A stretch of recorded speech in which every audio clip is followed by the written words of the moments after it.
Welcome back to the TSW. Today we will be going over Adobe Premiere's graphics. Now graphics are an important part of Adobe Premiere. It involves all your text, titles, and all of that in that category.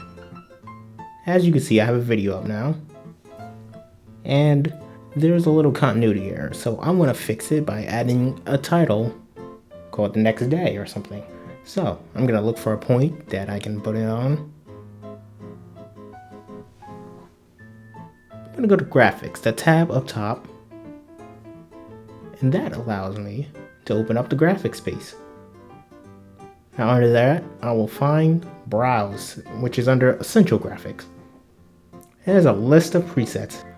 And if you don't want to use a preset, you could just use the text tool on the left of the timeline. For now, let's test out a preset. And since I'm more into film, we'll do a film title. This preset comes with transitions included already on it, so no need to add some.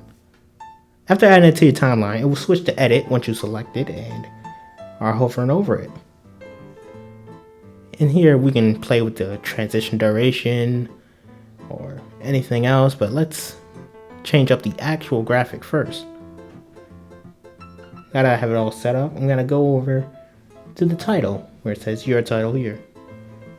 Now I can change the words, the font, the position, the color, and much more, but let's just focus on the words. I want to type in the next day. And since we have a second part here, let's switch over to that. And I want to put it as chapter 2 or something like that. While there's more to help with the look of the graphic as a whole, I actually want to get it to roll like a film. And I'm going to click the empty space beneath chapter 2. This will grab the graphic as a whole, so all of them. And we're going to click roll. Now you can see that it goes up with it. We can also change it here with start off screen, end off screen, the intro duration, pre-roll, all that. Thank you for watching. If you have any questions on graphics or anything else in Adobe Premiere Pro, come to us at TSW and we'll be happy to help.